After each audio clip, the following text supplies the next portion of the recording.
cannabis isn't actually a gateway drug, then why is it still illegal? Particularly when the current administration said they were going to deschedule it. And who on earth thinks that the solution to all of this might be to bomb Mexico? Why are they still criminalizing drugs?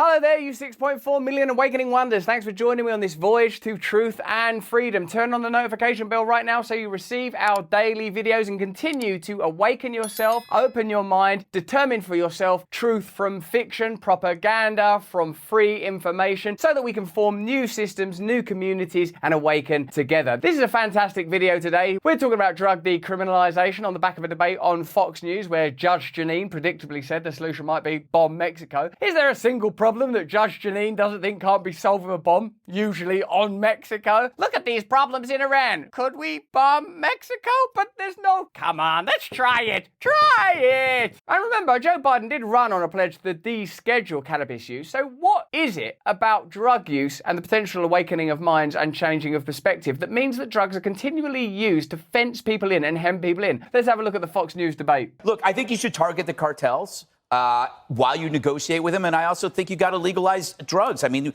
the only way you're going to have quality control, like prescriptions, and the only way you're going to stop fentanyl poisonings would be to legalize these drugs which people want. Seems like a sensible solution proposed by Greg Gutfeld, a libertarian or indeed liberal solution, allowing people to do what they want as long as it doesn't affect other people. There is some precedent for decriminalization, notably in Portugal. Since it decriminalized all drugs in 2001, Portugal has seen dramatic drops in overdoses, HIV infection, and drug-related crime. So it has been tried successfully. The problem isn't with the dealers. The problem is with us. Right? We're the demand. They're just the supplier. You know what? You want to know who the drug dealers are? Snoop Dogg was a drug dealer. Ooh, I like Snoop Dogg. Jay-Z was a drug dealer. Ooh, I like Jay-Z. 50 Cent was a drug dealer. Love 50. Mark Wahlberg was a drug dealer. Marky Mark, gotta love him. Tim Allen. Tim Allen? From Home Improvement? Tim Allen? This getting weird. And you know who opened this segment? Who? Kid Rock was a drug dealer. Drugs, yes. Bud Light, no. There's a lot of hypocrisy from Republicans. What do they love and preach to everybody? Capitalism. What do they hate? Regulating it. What is the drug market? Unregulated capitalism. A lot for the first rung onto that ladder of capitalism often is drug dealing for blacks. Well, how dare you? It's an interesting change of tone for a Greg. How dare you prevent young hustler businessmen and women from getting a foot on the ladder? Fantastic. Judge Jeanine's not going to stand for much more of this. She's already reaching for the bomb Mexico button. This sounds like bomb Mexico territory. Bomb them. Bomb them. They legalized drugs in Portland, essentially, and everyone's dying and sleeping on the streets. What? Everyone? Do you agree that we should legalize drugs, Judge Jeanine? Let me ask you a question. What do you think my answer is to that?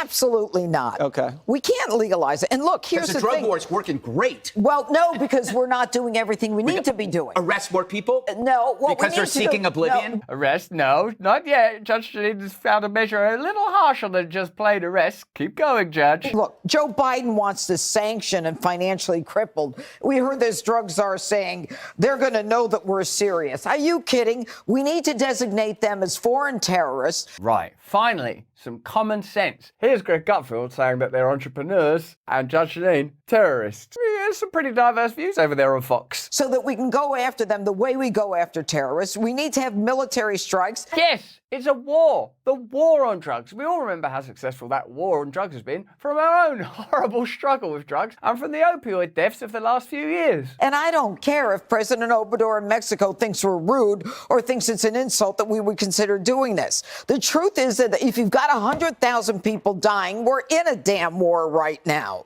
And these kids are not dying because they want to take fentanyl. They're dying because they want to take maybe an Adderall or maybe they want to take an oxycodone. This is extraordinary because the debate is actually moving away from the pharmaceutical companies who deliberately and manipulatively encouraged doctors financially to prescribe fentanyl knowing that it was addictive and harmful. So this is an example, I suppose, of how the mainstream media, even in their framing of a conversation, conversation prevents you from looking at the issue in its entirety. While I recognize that Fox News have been quite overt in their covering of the opioid crisis, fentanyl, the Sackler family, Purdue Pharma, all of that, here they seem to be moving once again towards, do you know who caused all this? It's Mexicans. That's why you legalize it's an undeclared war.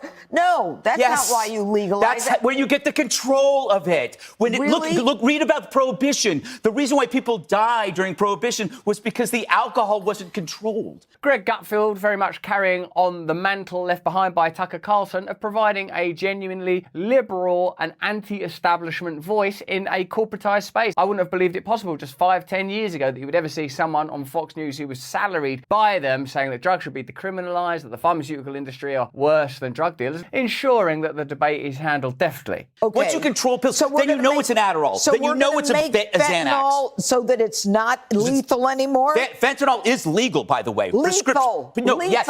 Lethal. It's lethal, like a bomb that's going to be landing any minute in Acapulco. But it's also legal. I know it's legal. Doctors prescribe It's also it. lethal on the street, but not it's lethal when it's prescribed. Well, it's not See? lethal when it's prescribed. Yeah, Yes, I that's get my it. But point. here's the problem, is that the kids who don't want necessarily an illegal drug and only want something that's ordinary and that it's in everybody's medicine cabinet end up taking something Because like... it's not regulated, because they get mixed.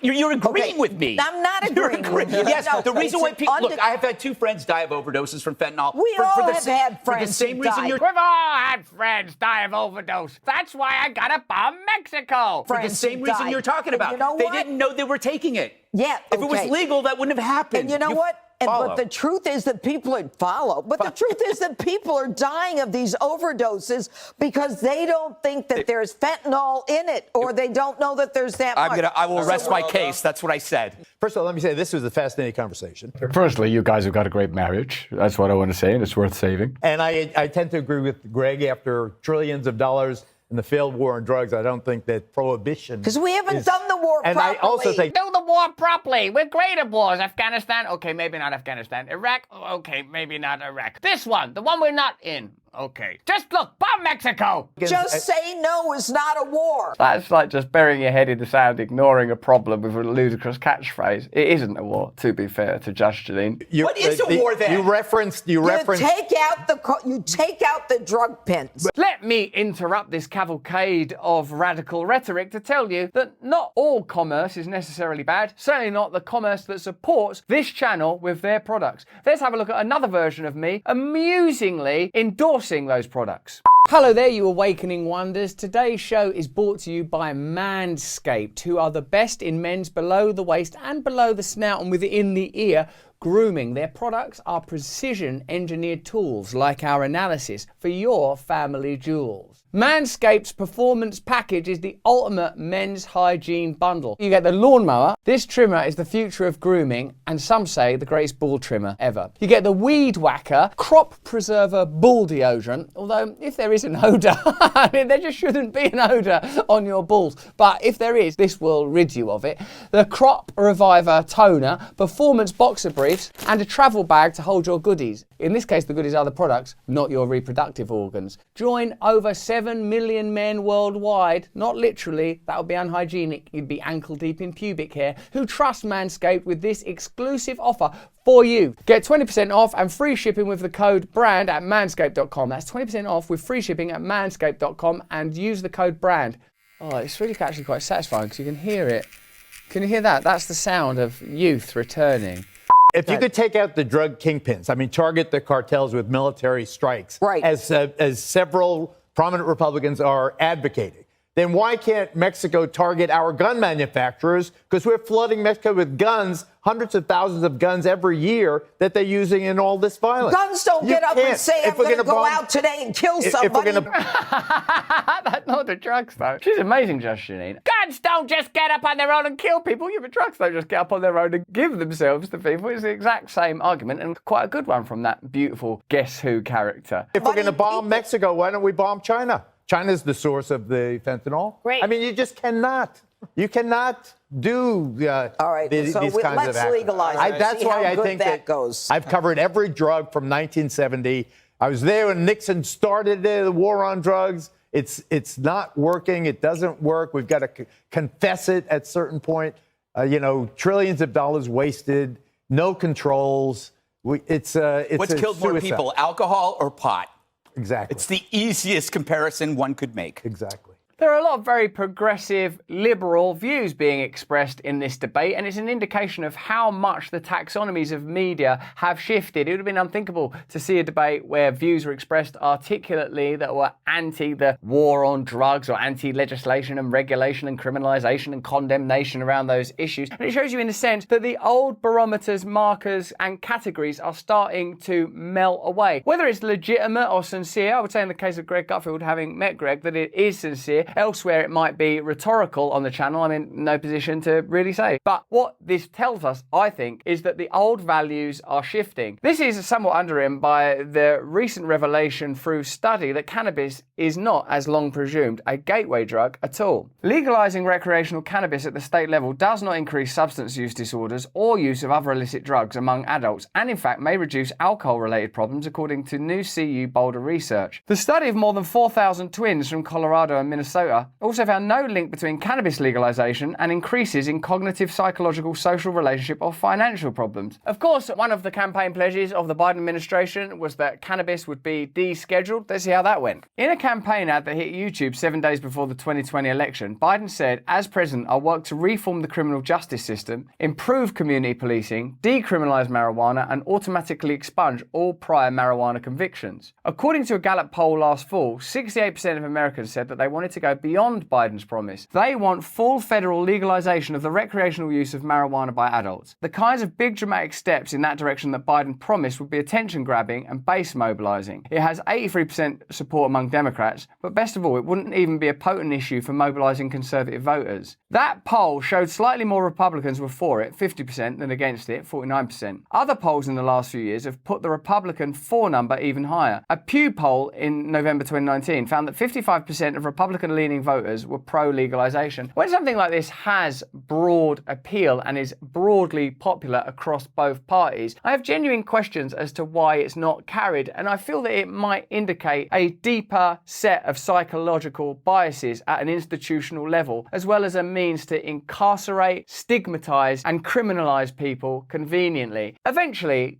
drugs will become decriminalized, if not fully legalized, because it simply doesn't make sense. It's a relic from a more legislative and prohibitive era that can't withstand the kind of conversations that we're currently having around identity, freedom, the right to be who you are. If people have the right to change aspects of their biological nature, which again, I have no strong opinion on, I support individual freedom full stop, then certainly an issue like this is one that needs to be looked at. Hell, there's even a case for it from a pro-business Republican perspective. Legal weed businesses would finally be allowed to accept credit card payments. And yet, in April 22, he was reviewing powers that no one anywhere doubts that he has. Has Biden just forgotten? Unlikely.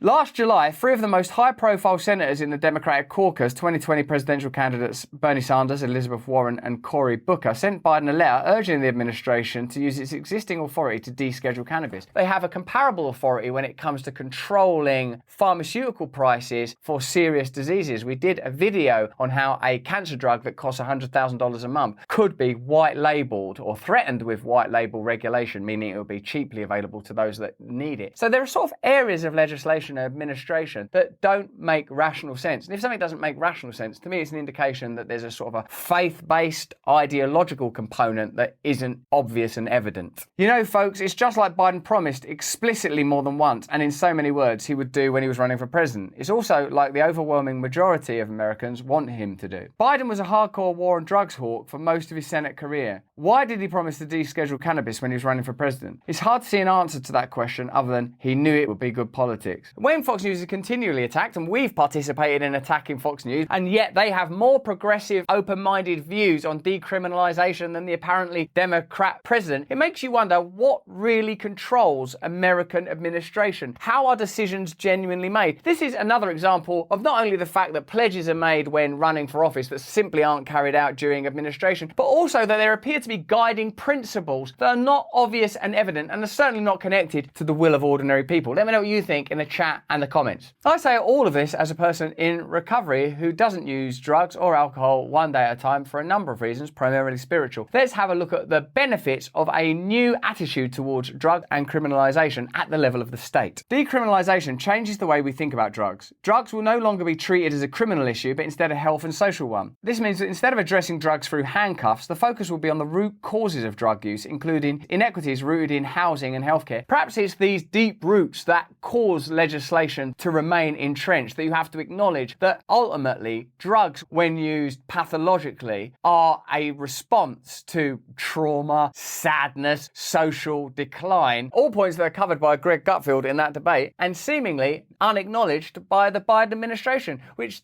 doesn't seem to tally with how most Democrats would regard Fox News versus the Democrat Party. What's happening? Decriminalization saves governments money. A large proportion of the justice system, police, courts, prisons, are occupied with drug-related crimes. As seen in other decriminalized jurisdictions, such as Portugal, it can reduce the demands and costs to this system. Considering the demonstrated need for addiction and mental health resources, the money saved could be well spent elsewhere, such as community-led responses, healthcare, housing, and social programs. For example, eliminating criminal records related to drug possession offences promotes opportunities for people to access employment and housing. Interactions between people who use drugs and police can also be reduced, or better yet, won't happen at all. Decriminalisation reduces stigma. Negative views towards drugs and people who use them is a major factor in the overdose crisis. By reshaping the way our family, friends, and the medical profession think about drugs, drugs can be talked about more openly and honestly. Reducing stigma can also encourage people who use drugs to talk to their doctors about prescription-based therapies. At the very least, it will help bring drug use out from isolation, where fatal overdoses tend to be the highest. I suppose that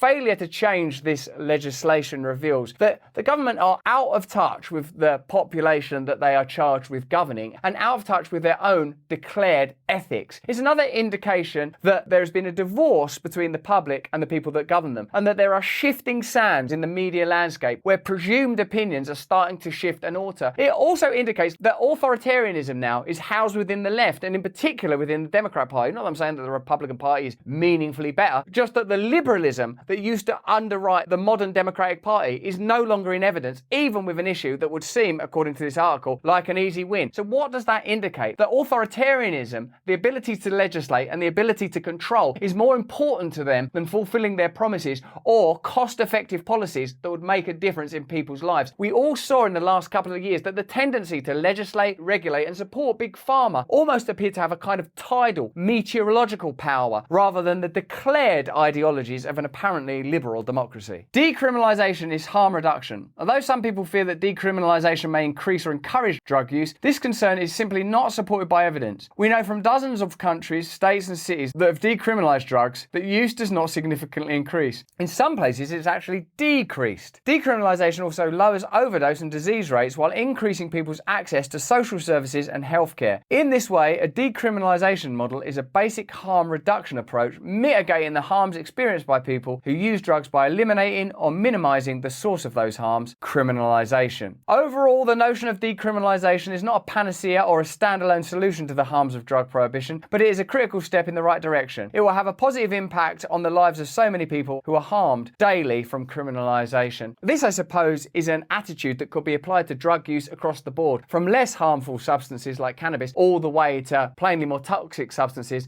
like heroin. Within it is the revelation of a philosophy that's closer to Judge Janine there, bomb them, arrest them, control them, wage war on them, than Greg Gutfeld, who's, let's face it, espousing liberal, sensible views that are focused on the sources of the problem rather than attacking the symptoms. That's what progressivism used to mean. Having an assessment of social situations and individual liberty that's about practical solutions rather than imposing regulation and legislation and criminality on people when it's actually completely unnecessary and ultimately harmful. What does it indicate then? I would say it's almost an indication of an unconscious desire to control, an unwillingness to fulfill pledges and promises that would meaningfully benefit people. And as a person in recovery myself from drug addiction to a whole raft of substances, I can tell you from personal experience, both from me as an individual and the people that I've spent time with and worked with, that criminalisation is an obstacle to recovery. It stops people getting well, it puts problems and barriers in their way, increases prison populations, it damages people's health, it breaks down society and the social fabric. And if you're a deeply cynical person, you would say that the state government, in alliance with global corporatists, have a vested interest invest in the continuing dismantling of our social systems so that what they're dealing with is a disparate, broken population rather than a healthy,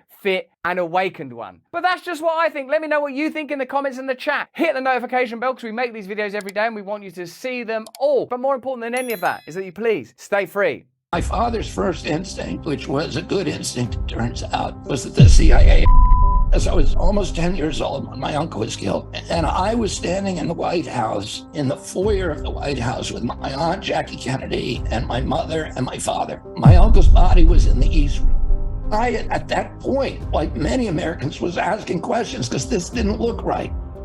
How can you speak out openly against these kind of interests, let alone try and mobilize a political movement and stand against them without serious fear of, assassination?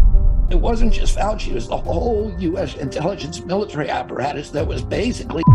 Simply not possible for you to answer that question on YouTube. They were bragging that they could kill everybody, basically everybody in the world, for 29 cents a person. What you're saying, Robert, even leaves many hardened conspiracy theorists quivering like Boy Scouts. None of this is stuff that we should be doing.